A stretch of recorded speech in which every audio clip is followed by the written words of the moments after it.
और देवी सीता का विवाह कदाचित महादेव एवं माता पार्वती के विवाह के बाद सबसे प्रसिद्ध विवाह माना जाता है। इस विवाह की एक और विशेषता है कि इस विवाह में त्रिदेवों सहित लगभग सभी मुख्य देवता किसी न किसी रूप में उपस्थित थे। कोई भी इस विवाह को देखने का मोह छोड़ना नहीं चाहता था। श्री राम सहित ब्रह्म ऋषि वशिष्ठ एवं राजश्री विश्वामित्र को भी इसका ज्ञान था। कहा जाता है कि उनका विवाह देखने को स्वयं ब्रह्मा विष्णु एवं रुद्र ब्राह्मणों के वेश में आए। चारों भाइयों में श्री राम का विवाह सबसे पहले हुआ।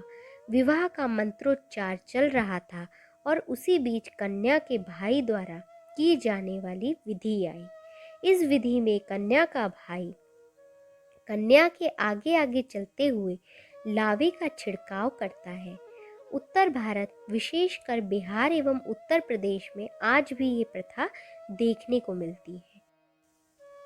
विवाह पुरोहित ने जब इस प्रथा के लिए कन्या के भाई का आवाहन किया तो ये विचार किया जाने लगा कि इस प्रथा को कौन पूरा कर सकता है। समस्या ये थी कि उस समय वहाँ ऐसा कोई नहीं था जो माता सीता के भाई की भूमिका निभा सके। अपनी पुत्री के विवाह में इस प्रकार विलंब होता देख पृथ्वी माता भी दुखी हो गई। चर्चा चल रही थी कि अचानक श्याम वर्ण का युवक उठा और उसने इस विधि को पूरा करने की आज्ञा मांगी। वास्तव में वह स्वयं मंगल देव थे जो वेश बदलकर नवग्रह सहित श्री राम का विवाह देखने वहां आए थे।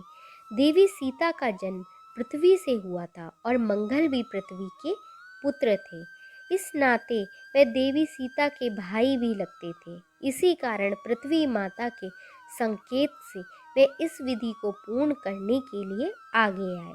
इस प्रकार एक अनजान व्यक्ति को इस रस्म को निभाने को आता देख राजा जनक दुविधा में पड़ गए।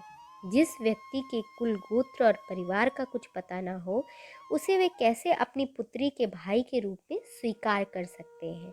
उन्होंने मंगल से उसका परिचय पूछा, कुल पूछा और गोत्र पूछा। इस पर मंगल देव ने मुस्कुराते हुए कहा, हे महाराज जनक, मैं अकारण ही आपकी पुत्री के भाई का कर्तव्य पूर्ण करने नहीं उठा हूँ। आपकी आशंका निराधार नहीं है, किंतु आप निश्चिंत रहे, मैं इस कार्य में सर्वदा योग्य हूँ। अगर आपको कोई शंका है तो आप महर्षि वशिष्ठ और विश्वामित्र जी से मेरे विषय में पूछ सकते हैं। ऐसी तेज युक्त वाणी सुनकर राजा जनक ने महर्षि वशिष्ठ और विश्वामित्र से इसके बारे में पूछा। वे दोनों तो सब जानते थे, अतः उन्होंने सहस्र इसकी आज्ञा दे दी। इस प्रकार गुरुजनों की आज्ञा से मंगल ने देवी सीता के भाई के रूप में सारी रस्में निभाई। रामायण के सारे संस्करणों में तो नहीं, किंतु कंब रामायण एवं रामचरितमानस में इसका उल्लेख है। यह कथा अपनी बहन के प्रति एक भाई के उत्तरदायित्वों के निर्वाह का एक मुख्य उदाहरण है।